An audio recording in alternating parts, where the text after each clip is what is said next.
you like my videos, you can subscribe for my channel by clicking on the subscribe button, and you can also click on the notification bell so you'll never miss a new video. Thank you.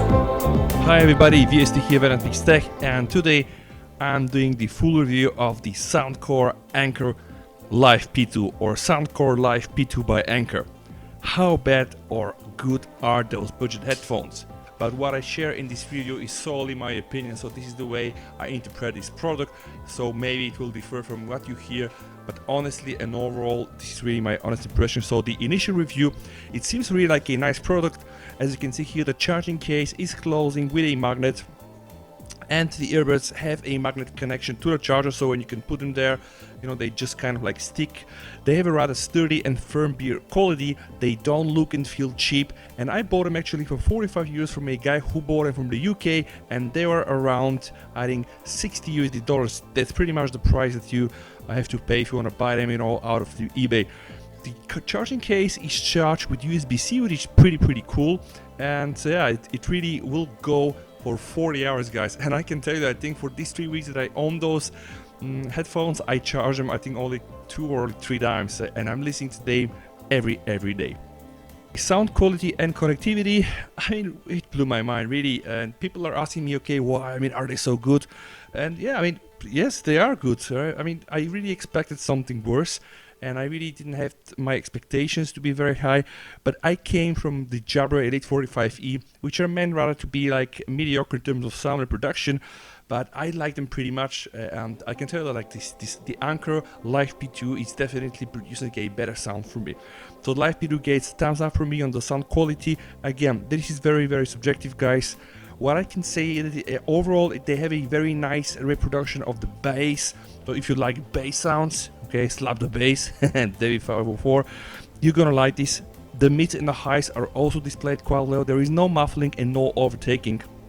I guess people from some other review can do some more specific tests. What is important is that we realize that they do sound okay, and even they do sound perhaps better from the okay that, you know, let's say an average consumer would expect. And also very important, they do have aptX, so it's not aptX HD, but it's the codec that will allow you to listen to YouTube without any lag. So I tested them with YouTube, I tested them with HBO Go, streaming music from Spotify, Deezer, Mixcloud. It's just a pleasure. I tested all of that, and I can confirm the sound quality is without any hiccups.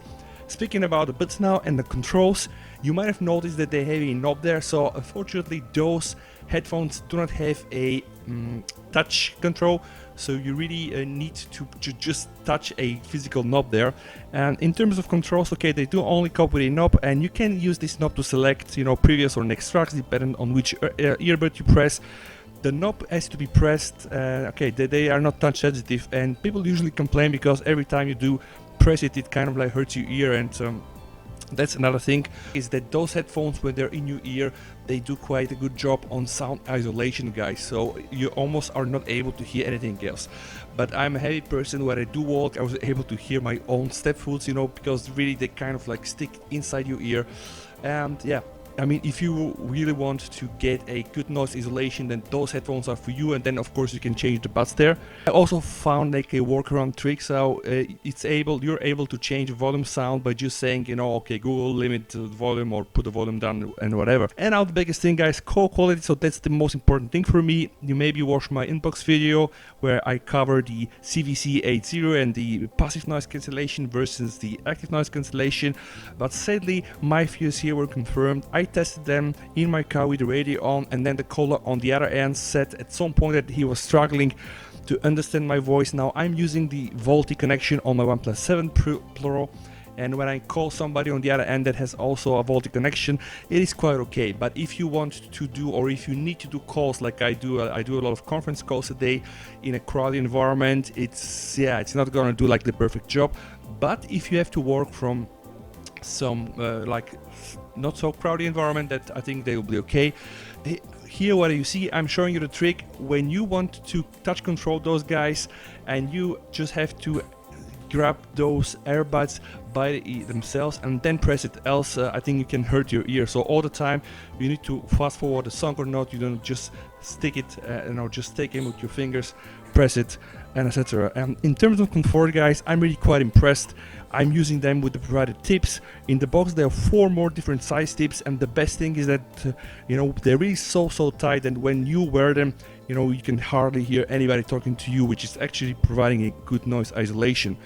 And there is not a lot of sound leakages. This also helps with sound leaking, so when people are talking heavily around you, you don't need to pump up the volume. Some pros and some cons side. The charging case is a little bit of a bigger one, so if you have to wear it now because it's winter, and I do wear a lot of jackets and etc. I mean, a lot of clothes, it's okay. But rather in the summer, it's going to be problematic to put this case somewhere. But again, they provide really an outstanding battery life. They do have the mono and stereo mode, so let's say you drive your car, somebody's calling you, can pick up only the one bud, the left to the right, and then just use it as a headset, and it's pretty perfect. And they also have a water resistance, guys. I think it's IPX5 or 7. We have to check to be more precise, but you can get wet with them, no problem at all.